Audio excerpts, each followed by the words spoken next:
Anybody? Ooh, anybody? Negative 1 over 1. Now wait. This is not an exponent. That superscript -1 is identifying that I got the inverse tangent function of some garbage. Is it negative 1 over 1? Okay, so which is the -1 though? Positive 1. There you go. Over 1. Right? Do you have, oh wait, no. Well, do you have to take the derivative of what's inside of the radical? Eventually, yes. I think first things first. I think the first thing I need to do is to differentiate the inverse tangent function. And I think the derivative of the inverse tangent of anything is positive 1 over 1 plus x squared. 1 plus the square root of that thing. It's just the chain rule says now I got to multiply by the derivative of the derivative of what I was taking the inverse tangent of. But that's a square rooting function. And to differentiate the square root of anything, doesn't that just give me 1 over 2 times root thing? But shoot! A second application of the chain rule says now I got to multiply by the derivative of whatever I was taking the square root of. But to differentiate what I'm taking the square root of gives me Negative 6x. I agree. Oh shoot! It's cleanup time.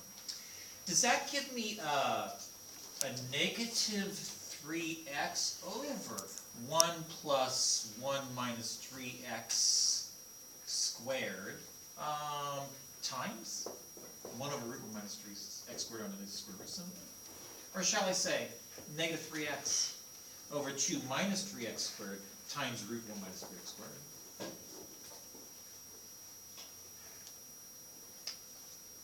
How are my math skills? Solid. Is that in the very first thing you did in the parentheses? What is? No, not the that one. Is it negative b times x? No, I'm sorry. It's negative 6x. Oh, okay. I'm so sorry. Did you see where it come from? Yeah. I was differentiating what was underneath the square. Got it. Yeah. It only gets worse with age. Does the 2 minus 3x squared need to be in parentheses? Or no? You guys, 100% yes. This really needs to be in parentheses. That was really bad. That was poor. That was very poor writing. What about this one?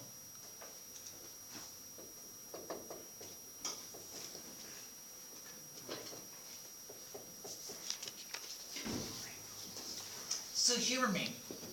What's the inverse sine of x? It was. You don't have to do it yet. Good, I don't have to do it yet. Actually, I got to differentiate Cosine. the cosine function first. And during the cosine of anything, I think it's just simply a sine of that thing. Well, that's the second mistake I made in 60 seconds. Jeepers. Am I done? No. No, I'm not done. I got to differentiate. I got to multiply by the root of the inverse sine of x, which is 1 over 1. Root of 1 minus x squared. Do you guys want to simplify? I asked, do you guys want to simplify? Negative Negative x. over. 1. Root 1. Oh, no, square root. 1 minus x squared. You happy? Nabil. Are there any, like, domain things that we have to worry about when there's a sign of You know, you really do, because technically speaking, when it comes to the inverse sine of x, that's an angle that's got to live between negative pi s and positive pi s. Okay, so if we do that, do we have to clarify that x has to equal or live between? You know, I think in the end, absolutely not. I think it's completely understood that that's where the inverse sine has to live. And even over here, it's understood just glancing at that radical downstairs that x has got to be strictly between negative 1 and 1. I think it's clearly understood. Okay. Right? So does sine times arcsine just cancel? Yep. Well, it's not times, it's composition. The composition of any function with its inverse is going to give you the input right back. Oh, okay. Always. You know, you guys, you might think I made a mistake. Do you think I can ask that question again a completely different way? Completely different way. What was the original question? Why was I... Cosine of... The cosine of the inverse sine of x? Yes. And let's not differentiate yet. Isn't this the cosine of some angle theta? Where? I just used theta, I pulled out of thin air to give us an alternative name to this beast. But I think that means that theta's an angle sine is x. But I think that means if I were to embed theta in a right triangle and say that the sine is x, it means the ratio of this side to this side is x to 1. That means the length of the other leg is root 1 minus x squared. No calculus. What the heck is the cosine of theta?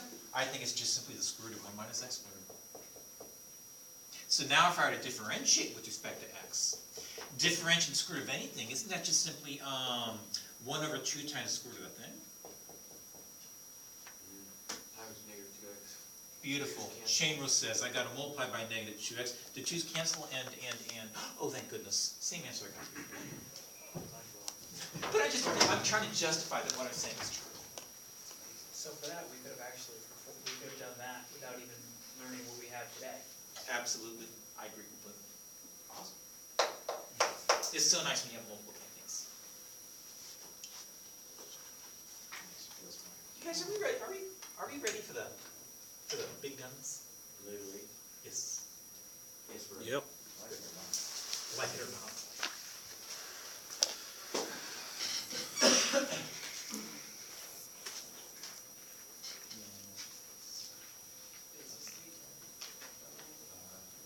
This is still 3-9, right? This is 3-9 or 3-10? Well, related rates are 3-10, aren't they? I have no idea. Yeah, it's 310. Is that a 3-10? Yeah, so I just finished 3-9. I want to talk about 3-10. Okay. And I'm not going to get through this whole list, you guys. I know I got a lot of problems in here. I'm just going to grab a few. Yeah.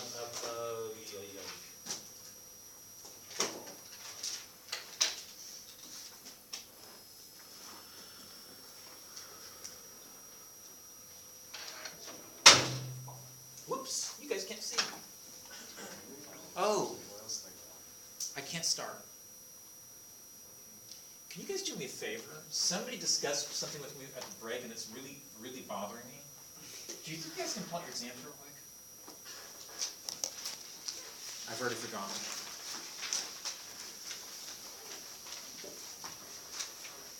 I'm looking at somebody's paper who answered the question correctly. I graded her wrong. Can you guys check to see if I did this to you too? On number, I can't see, hold it. Number 2, part 1. I know I've already answered this question in class today because somebody asked.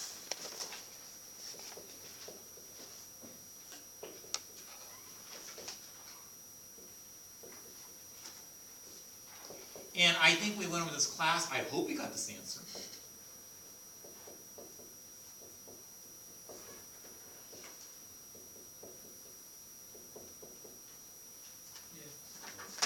On this paper I have sitting in front of me, I did this.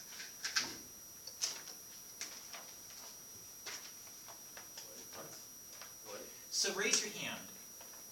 If you had secant of x and tangent of x and I did not mark it wrong, is that your case?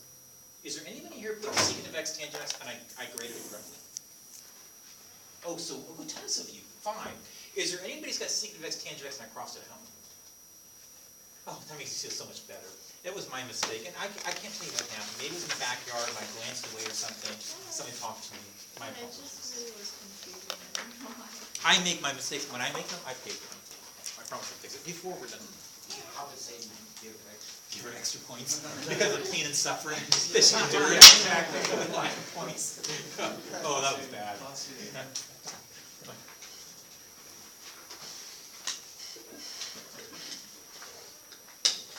So you guys, my first example, I'm sorry it's been way too long since I posted this. I gotta read it. A certain volume of oil, it's fixed volume, spills to form an oil slick.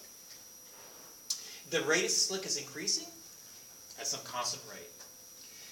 So I want to know how fast the depth of the slick is decreasing. Why is it decreasing? Yeah, I was gonna say.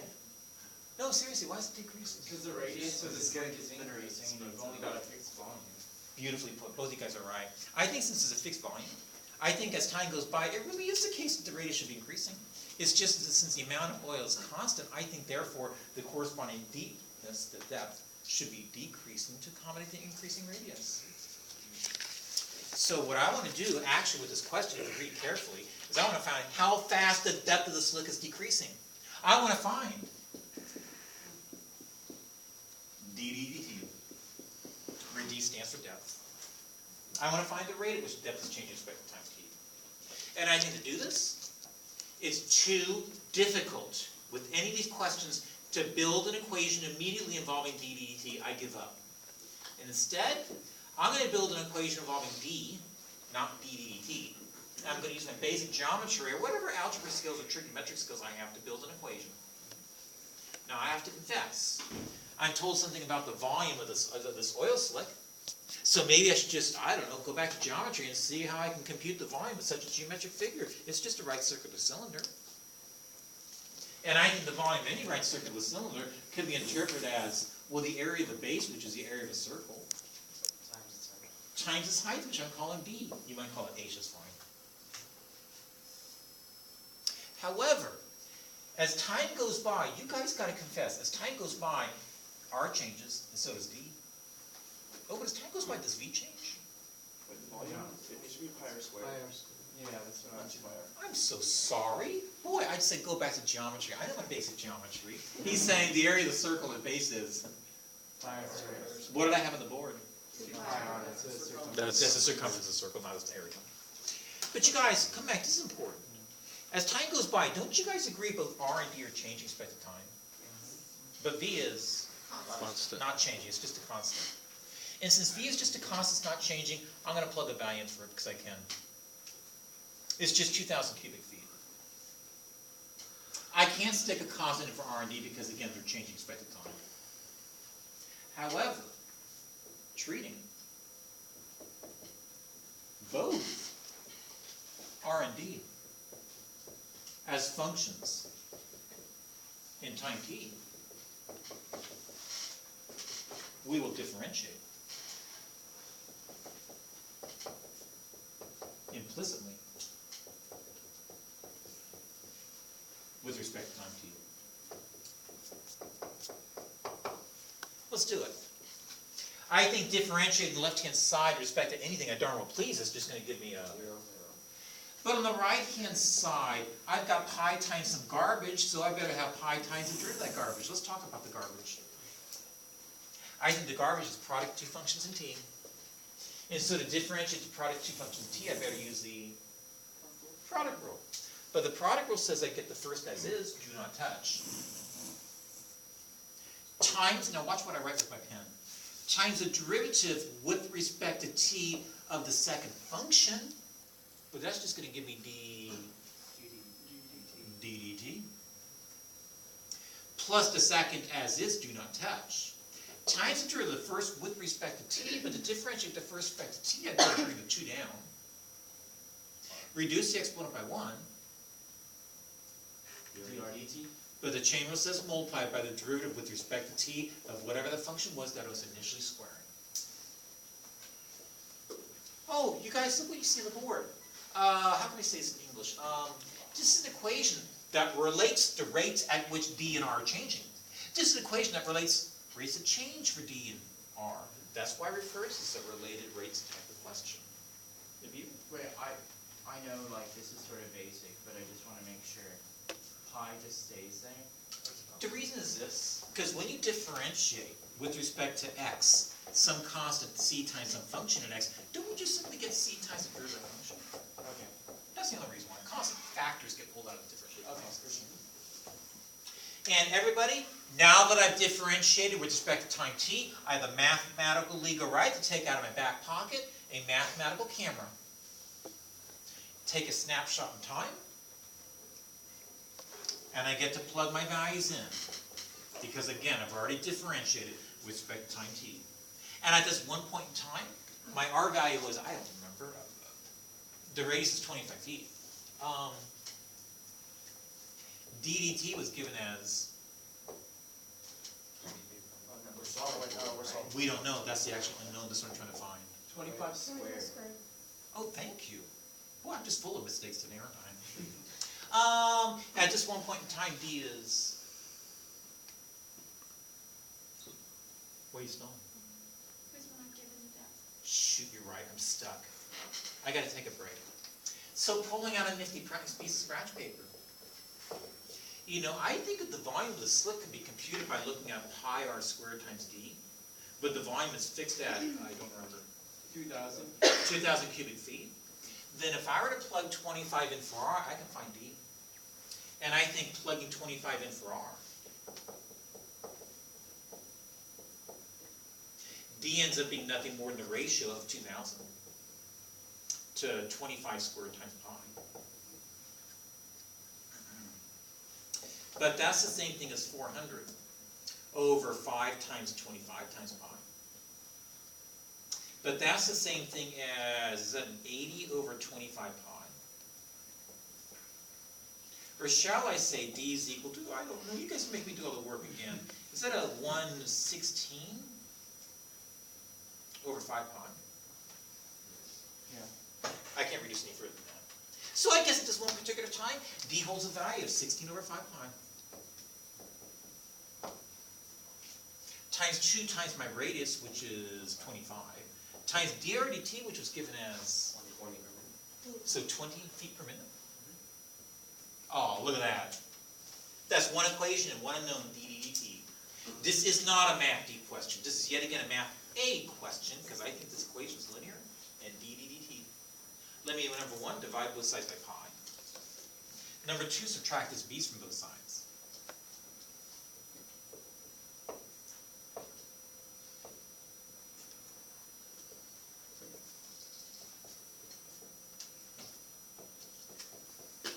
Number 3, divide both sides by d dt's coefficient.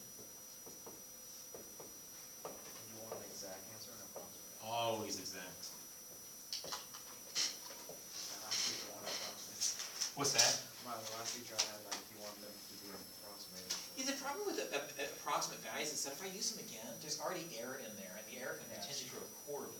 So that's why I tend to just ask for exact values. You guys, the cleanup time? 25s are gone. These 5s are gone. Shoot, I can't do anything else. So I guess in the end, that leaves me with d dt being negative, ay, ay, ay. 64. Is it? So 120, 128 Negative negative 128. on the top. Over, is it 25 pi? Yep. Feet per minute. Shoot, did I make a mistake? Why is it negative? Because d is decreasing over time, that's why the d dt is a negative value. I agree. Could you really quickly just say how you got dr dt to be 20 again? Oh, sure. It was 20 feet per minute. Oh, it was given to us then. Sorry. Is it wrong if on a test we leave it as a negative? Because technically if it's decreasing at a negative rate, then it's increasing, then it's like we're saying that. Nabil's got a good point. To answer this question, I would have said d is decreasing at a rate of positive 28 over 225 pi feet per minute. Or I could say d is changing at a rate of negative 128 over 25 pi. But would we get marks down for if we left it like that? No, I think leaving it like this is just fine. Okay. Even though technically it's answering it wrong? Well, to answer it right, and just. You know, I see your point. Well, Nabil's saying, you know, if I really were to go to the words to answer the question, I should say it's decreasing at a rate of positive 128 over The step. wording just is just weird, but it makes sense though. So. As long as I'm happy with that, as long as it makes sense. I think either way you state the answer, I'm happy with. Okay. Well, can I mosey on down a little bit and get the picture higher?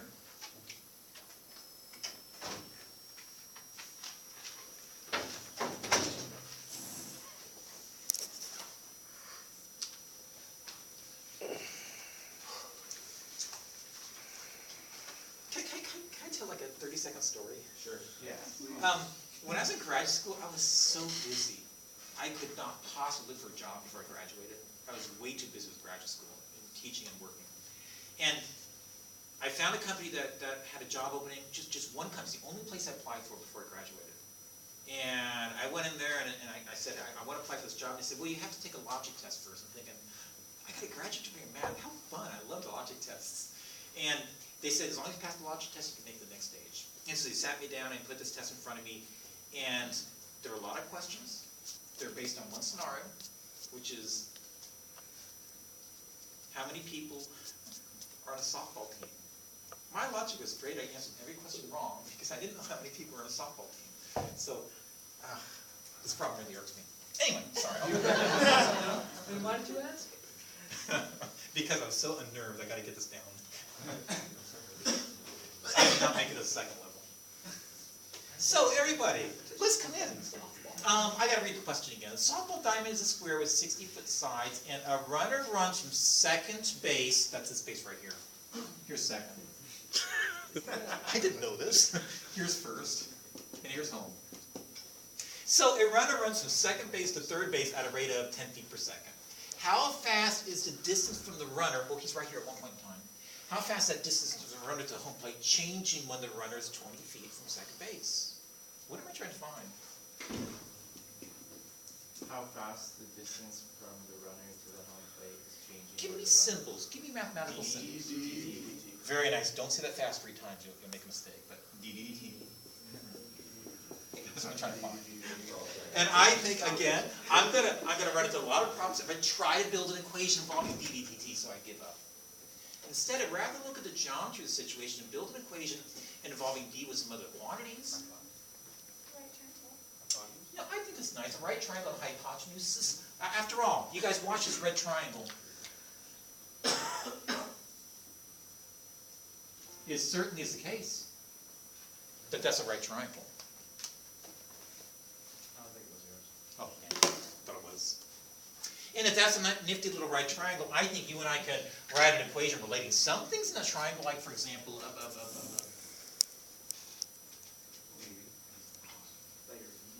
the Pythagorean theorem says, X squared plus 60 squared equals D squared. nice. So D squared is nothing more than X squared plus 60 squared. Oh, shoot. Maybe I shouldn't say 16. Can I give it another name like Y? Y is constant. Yeah, good. The question why, I don't think I should, because the side is always going to be constant. I think as time goes by, X decreases in size, D decreases in size, but I think the side over here remains constant. Is that degree?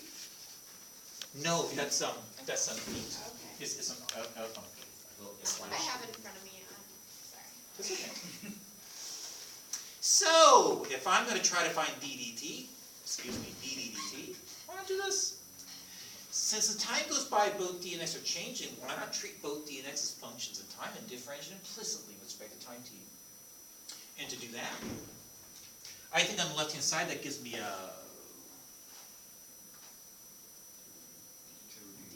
2D. Chain rule says multiply by the derivative of D with respect to time t equals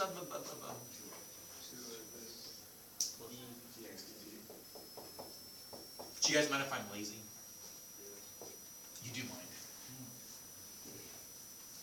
And since I've now differentiated, I have the mathematical legal right to take out my mathematical camera from my back pocket, take a snapshot in time, and slap in values. I think at this one particular point in time, D is going to be given as We don't. Oh, 20. 22 from second. So X is 20 feet. X is 1. No, X is 40 feet. Yeah, if you look at the picture situation, at this one point in time, doesn't that imply that X is equal to 40? dx dt was given as, I can't read it. I can't hear you. Negative 10? I heard that. Very nice. I think it's going to be negative 10 feet per second. ddt was given as, Well, that's all. good, don't know, don't care, that's what we're trying to solve for. And D was given as, We have to solve for it. thank you, I've got to take a break. I'll pull out a nifty piece of scratch paper. Recall that D squared is indeed equal to X squared plus 60 squared, thank you. However, at this one point in time, if X is known to be 40, then I can solve for D. Doesn't that mean that D is equal to 10 times of 16 plus 36?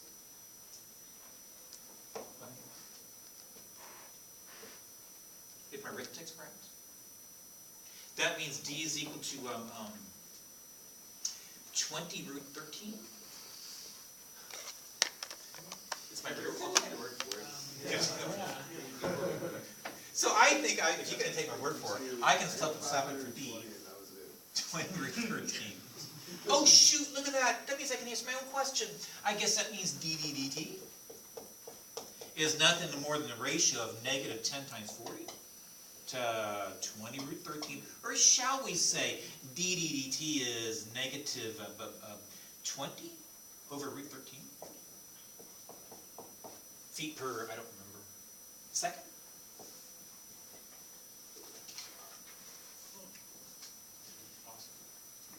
Good.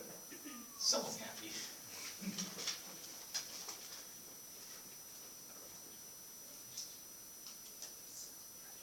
Anybody else before I move on? Because I think my questions are too... Hard. No! That's the big one.